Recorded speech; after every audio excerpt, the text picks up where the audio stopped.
Assalamualaikum warahmatullahi wabarakatuh. Waalaikumsalam warahmatullahi wabarakatuh. Sebelumnya perkenalkan saya Bapak Miftah yang akan menggantikan Bapak Amir yang sudah hadir pada pembelajaran sejarah kali ini. Dan sebelum kita melaksanakan atau belajar tentang materi sejarah, siapa ketua kelas ini? Kita lihat dulu. Aska boleh dipimpin dulu.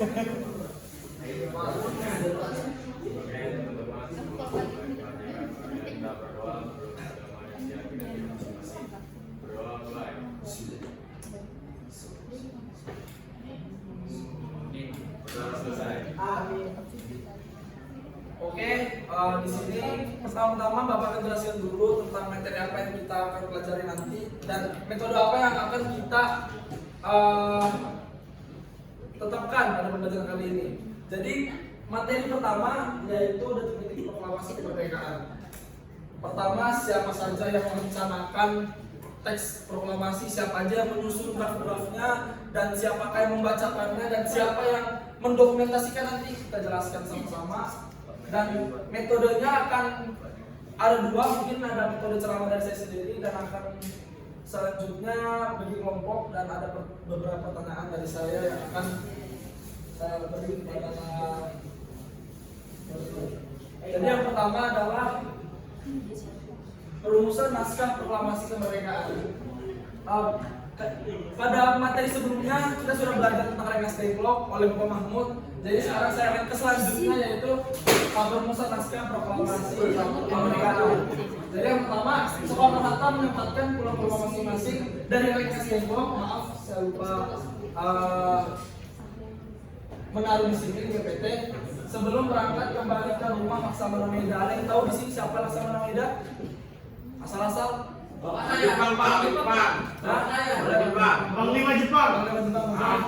Jadi sementara itu pada saat kan di Rengas Dengklok pada tahu kan disuruh oleh golongan pemuda mendasar-dasar untuk proklamasi kemerdekaan, dan sampainya di Jakarta langsung ke rumah atau ke kediaman Laksamana Medan, dan Hatta pada saat itu meminta Ahmad Subarjo untuk menghubungi anggota PPKI. Ada yang tahu singkatan dari PPKI apa? Angkatan Azida?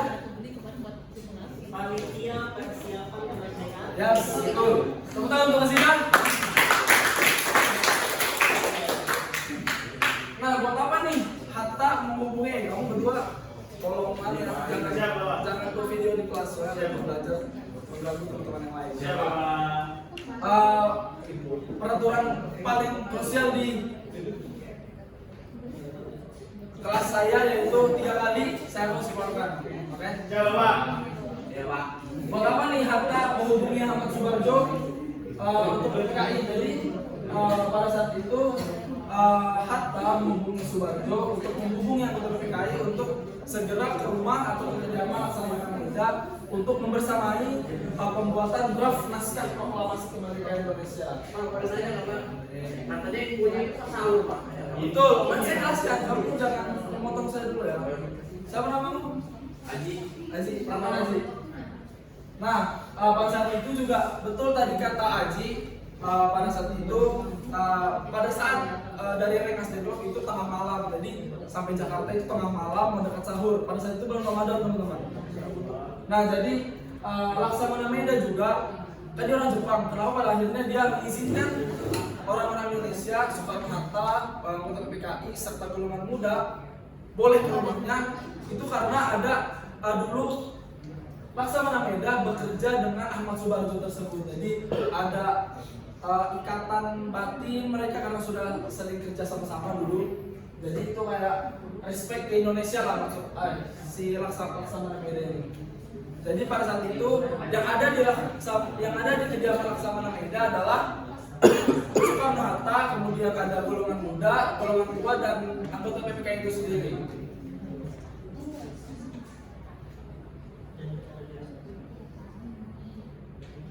Nah, tapi teman-teman,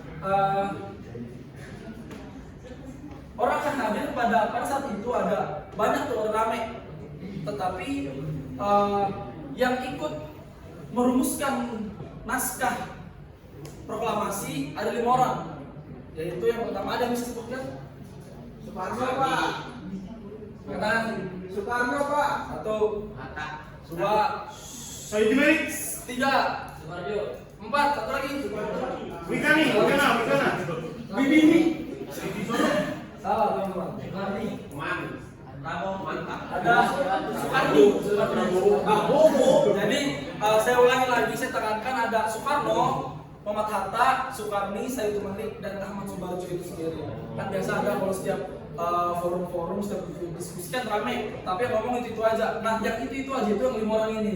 Jadi dia kayak kasih usul-usulan terhadap draft naskah proklamasi. Pak, saya dengar nanti lebih masuk juga ada di situ Pak. Betul Pak.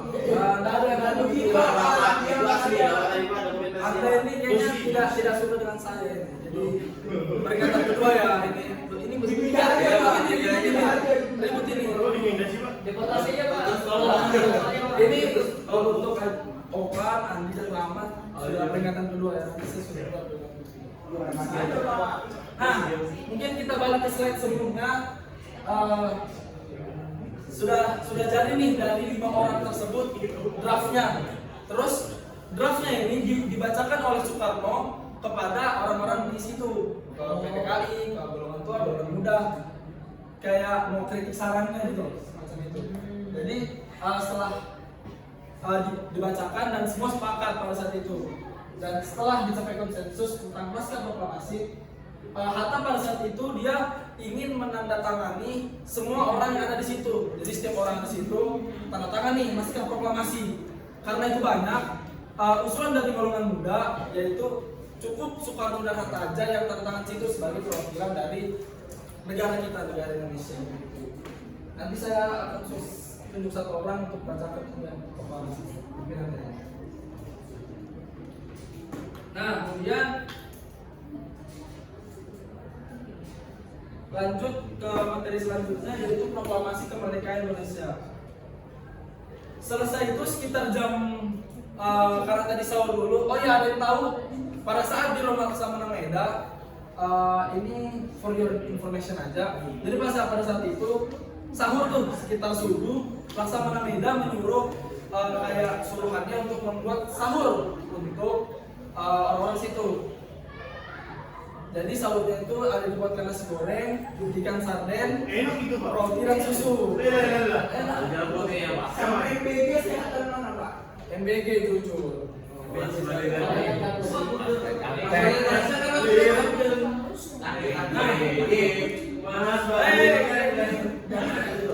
ini kan nanti mengganggu.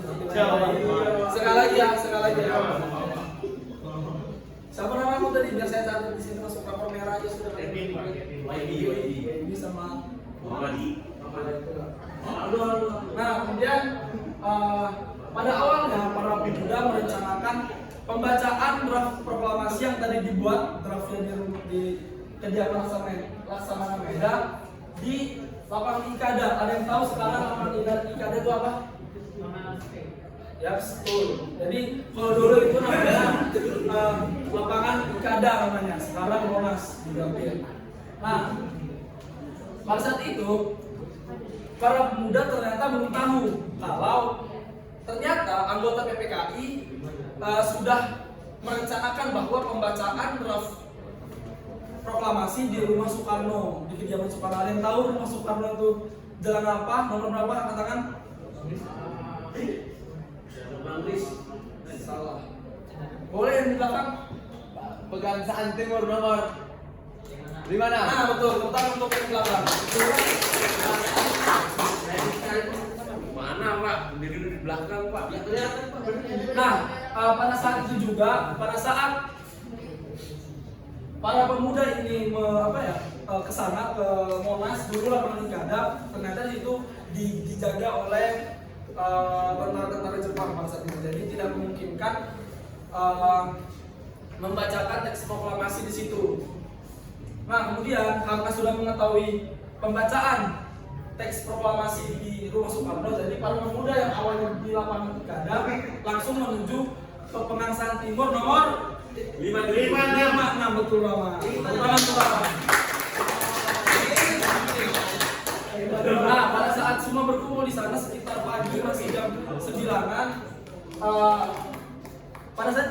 kota Jakarta itu Sugiono menyuruh Wilopo untuk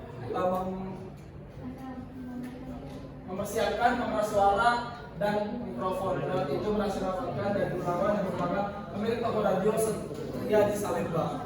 Nah, di situ juga para pemuda sudah kayak mendesak-desak Soekarno nih, kayak bacakan sudah bung, tapi kan pada saat itu belum ada Hatta masih di rumahnya, masih OTW lah anggapannya. Jadi pada saat itu juga Soekarno nolak membacakan karena belum ada Hatta pada saat itu. Nah, selesai itu sekitar jam 10 kurang 5 atau jam 9.50. Di situ baru datang Hatta pada saat itu. Jadi pada saat itu juga Soekarno membacakan teks proklamasi.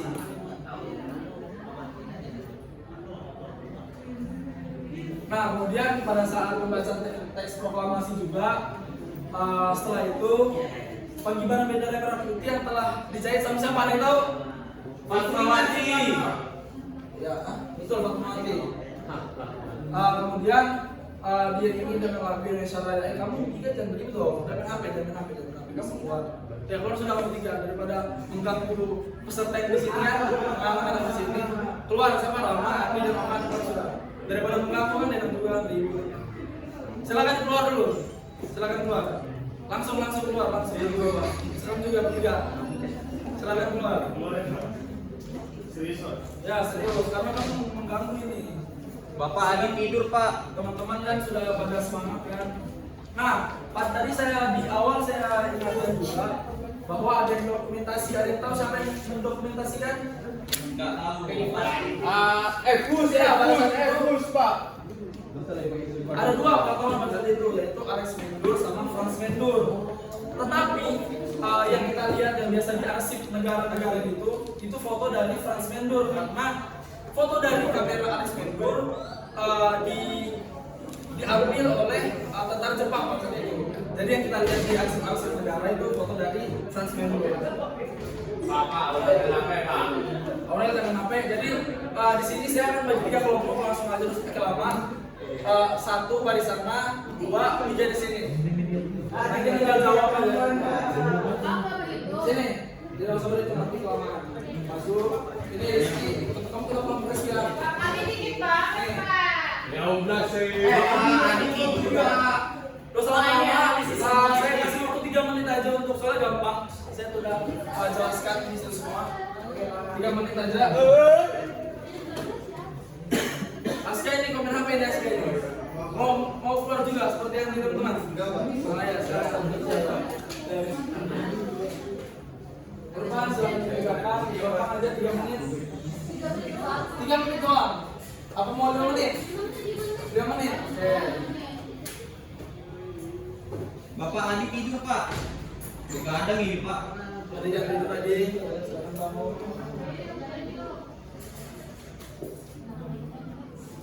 Dibantu teman-temannya, jangan dia sibuk sendiri.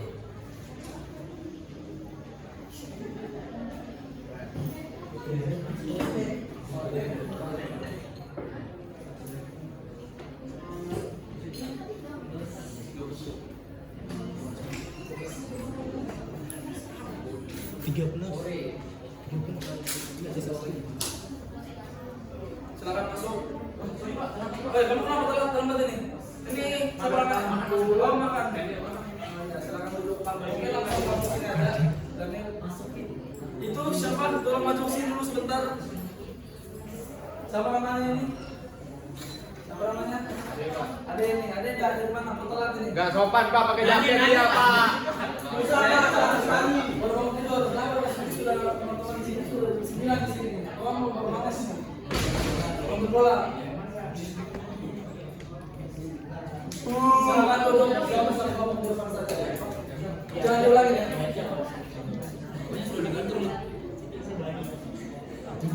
Daniel, Daniel, Kirim ke aku, kirim ke fotokopi. Daniel Ortegawang di mari sebentar dulu. Ini kan teman-teman sini kan habis yang berjalan. Boleh diperhatikan dulu kan di luar. Kalau misalkan ada siapa?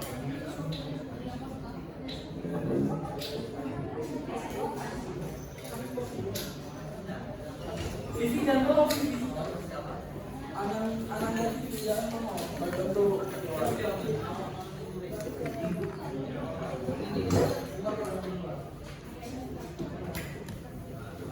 Oke, dikerjakan kelompok 1, kelompok 2.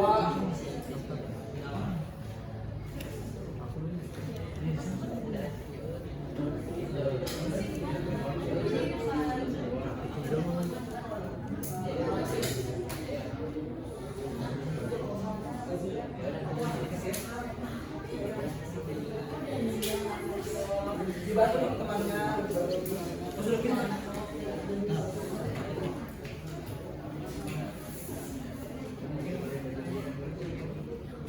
Nah, itu kan rapi dan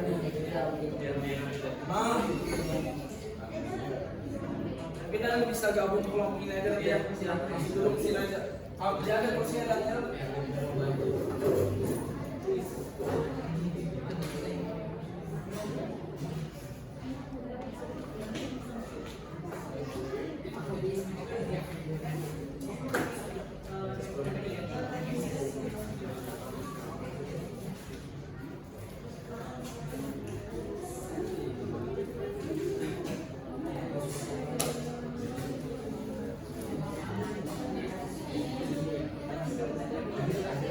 Ayo dikerjakan, dibantu teman-temannya.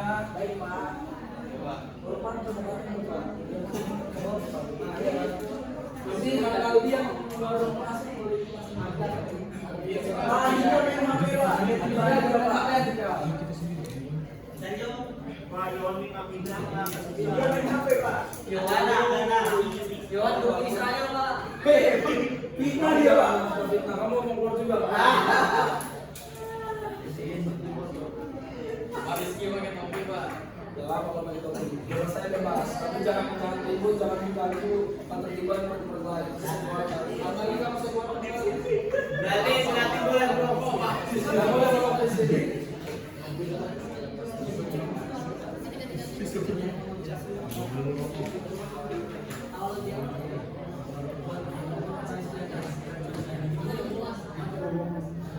Semenit lagi.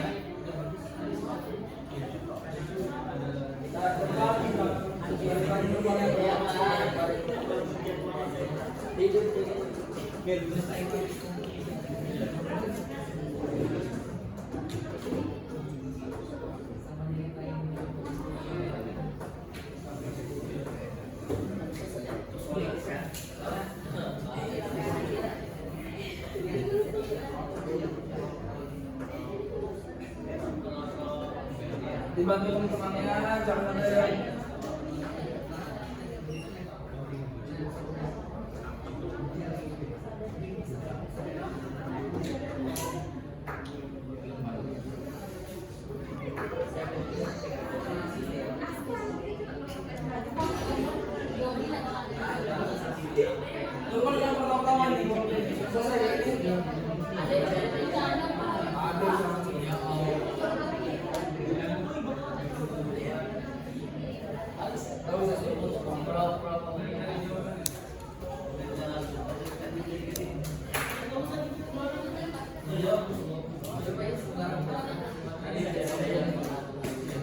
silakan.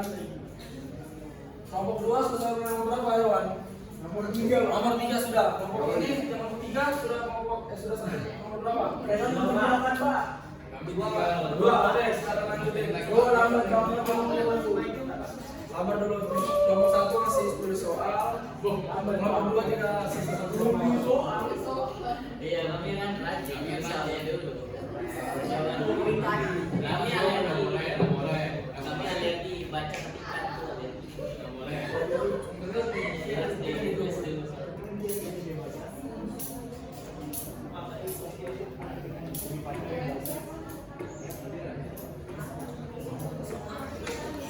Siapa yang baru masuk itu? Silakan ke depan dulu. Ica Pak, Sini maju dulu. Maju dulu. terlambat. Pak Ica maju. Ica dulu. Maju. Namanya dia Pak. Nadia. Apa dia tuh? Ica silakan dulu. Ica kenapa telat ini? Tadi Hanali juga telat ya. Saya hukum dia.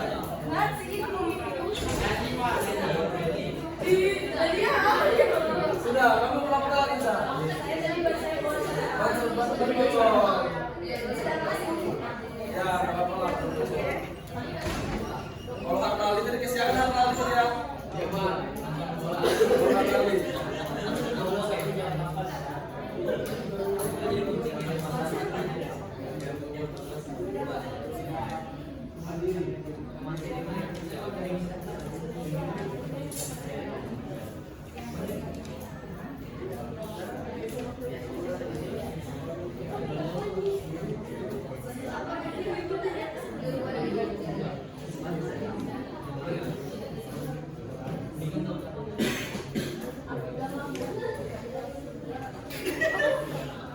Pak Aziz kan ribut Pak.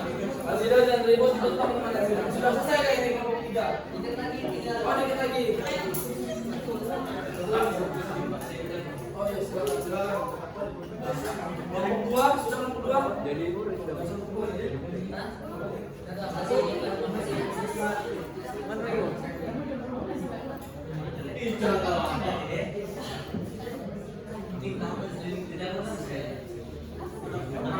TV sudah selesai. Sudah.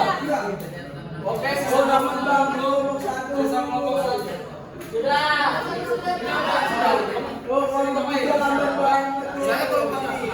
Oh, ya, selamat datang Pak.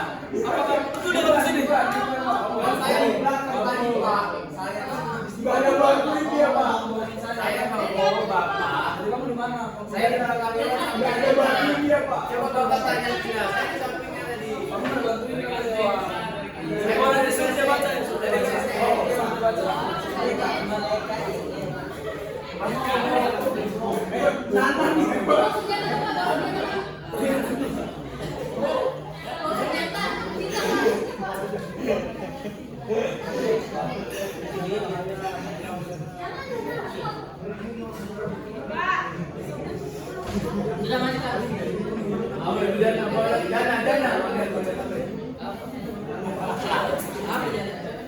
Kelompok 1 bagaimana sudah? Kelompok 2 sudah Johan, semuanya. Mamut dan itu mamut. Kelompok 3 sudah kelompok 3? Sudah Pak. Sudah. Boleh perwakilan satu maju. Kelompok 3. Sudah mempresentasikan hasil diskusinya. Iya. Boleh. Ini kelompok berapa? 1. Ini 3. Mahmud, silakan. Siapa?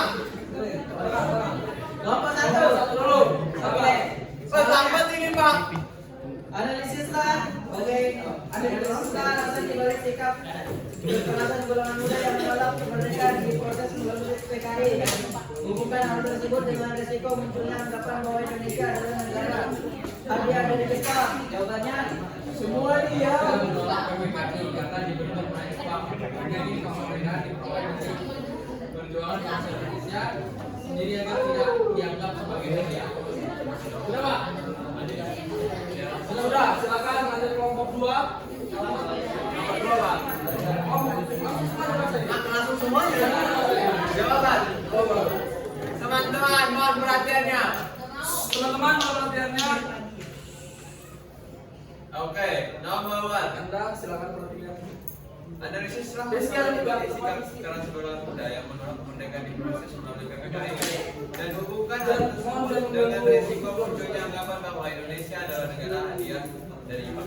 Oleh karena itu, para pemuda mendorong golongan tua untuk segera melakukan proklamasi. Nomor 2. Jawabannya aja Pak. Boleh. Jawaban nomor 2 adalah tadi Bapak bilang kalau Laksamana Maeda pernah bekerja sama dengan Ahmad Suharjo. Jadi Laksamana Maeda memiliki kinerja dorongan membantu Indonesia merdeka. Nomor 3, di lapangan Ikada masih banyak tentara-tentara Jepang berjaga untuk keamanan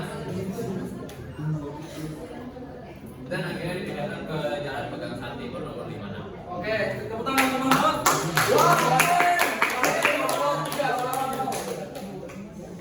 silakan Azira. Silakan. Baik, untuk dari kelompok 3 jawaban nomor 1 ialah apa sih golongan muda hasil PPKI. Soalnya supaya Bercanda deh Pak. Ya, silakan dibacakan apa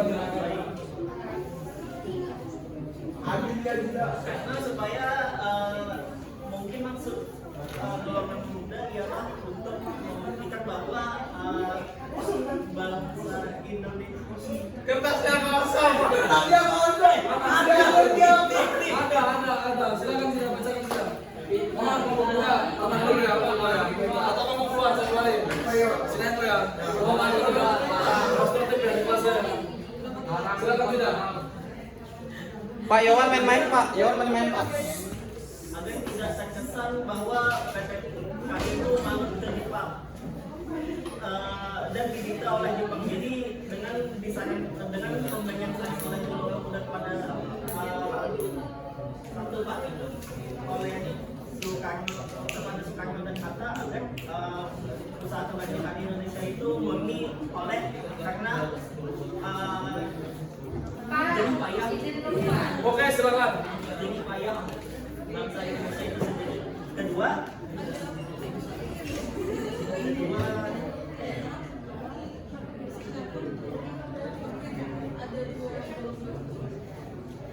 Silakan nomor 3. tiga. Ya, 3. Ketiga, menurut kelompok rumah Soekarno di Jalan Gang Sami itu jauh lebih aman karena lebih apa ya, lebih jauh dari keramaian daripada lapangan pilkada yang bersifat publik dan sangat rentan disita atau dibubarkan oleh tentara Jepang. Jadi pemilihan yang Kelompok satu sudah duduk Pak. Kelompok 1 ini mana nih? Harus depan dulu. Wah, saya suruh buang. diharapkan tidak membahayakan penanggulangan dan ancaman pembubaran terhadap Oke, karena selesai sudah presentasi, tepuk tangan dulu guys semua. Bawa aja Pak. Oke, terima kasih. Nah, di sini saya, guys, kamu karena ini telat, saya ingin saya menghukum dia dengan cara yang baik. Kamu harus cosplay jadi Soekarno ya, seluruh ini proklamasi. Soekarno, ini saya ada proklamasinya, dan teman-teman perhatikan ini Harnaldi kan tadi telat, jadi saya suruh baca aja proklamasi teman-teman. Siapa? Robert Soekarno.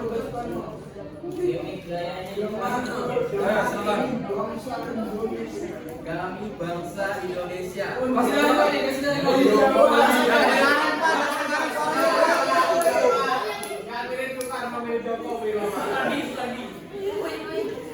Kami bangsa Indonesia dengan ini menyatakan kemerdekaan Indonesia, hal-hal yang mengenai pemindahan, pembahasan dan lain-lain diselenggarakan dengan cara seksama dan dalam tempo yang sesingkat-singkatnya. Jakarta 17 Agustus 1945 atas nama bangsa Indonesia Soekarno. Oke, teman-teman. Oke, terakhir siapa yang mau baca kesimpulan? Siapa tadi yang telah tangan?